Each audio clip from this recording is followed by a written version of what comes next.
Today I'm going to show you how to create a basic smoky eye. This is a beautiful warm smoky eye, perfect for this time of year. Everyone can try this out. It's very easy, so let's get started. As always, we're going to start off the look with some eyeshadow primer. If you don't have eyeshadow primer, apply a little bit of your concealer and then setting powder over the top. It won't last as long as primer, but it will still make a great base. Now we're using warm eyeshadows for this. I'm using orangey tones. We have a light shade, which is about one shade lighter than my skin tone. We have our contour shade, which needs to be at least one shade darker than your skin tone. But for me, this is a lot darker than my skin because I want that smoky dark effect. And then we have a medium shade. So this is in between your light and your dark.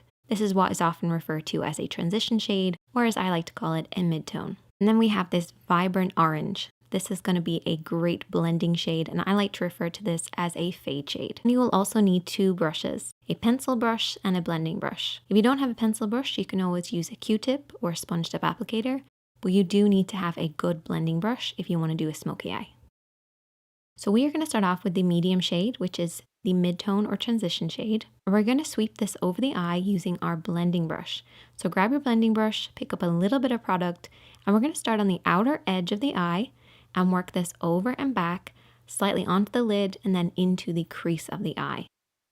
So we want the concentration to be right in that crease, bringing it slightly onto the lid as well, and then blending upwards towards the brows.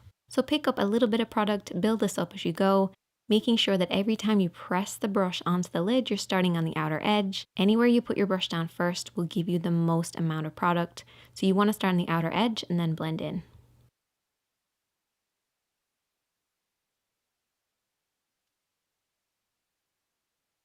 Now I want you to take your brush and I want you to lift your hand slightly higher so you're coming more at the face at a horizontal motion. This will keep your blend nice and low. So the higher your hand, the lower the blend.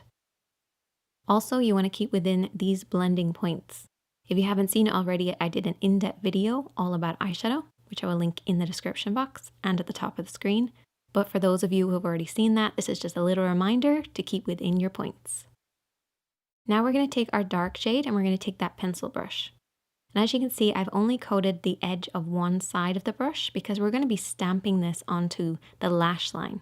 So I'm taking my hand, resting it on my cheek. So you want to keep this nice and low right by the lashes, keeping your eyes slightly downwards and looking in a mirror. And you want to stamp this along your lash line. Don't blend this up too high just yet, just really coat right by the lashes. You basically want to keep this dark shadow below the halfway point of the lid. Don't worry about blending just yet, just really pack on that shadow. So you should end up with something that looks like this. And then what we can do is take our brush, don't pick up any additional product, and just press and smudge to blur out this line so it slightly rises upwards and blends into nothing. Making sure to keep that really dark shade right at the lash line. Then we're going to take that orange shade. We're going to apply this using that blending brush. We're sweeping this right where the dark shade meets that mid-tone that we already applied. And what this will do is it will soften out everything and fade everything for you. That's why I like to refer to it as a fade shade. So I've only coated one side of the brush and I'm tilting slightly upwards so we're almost blending upwards into the crease, moving up towards the brow bone. But you can also go over the top of the contour that you applied and it will add a slightly different tone as well. But just keep that blending motion nice and smooth. Don't put too much pressure on the brush and don't use too much product either. A little goes a long way. Then finish off with your highlighter shade on that inner corner and underneath the brows. And there you go, a classic warm smoky eye. If there's any other looks that you'd like me to show you guys how to create, definitely let me know. Check out the other videos on the screen, hit that subscribe button, and I'll see you in the next one.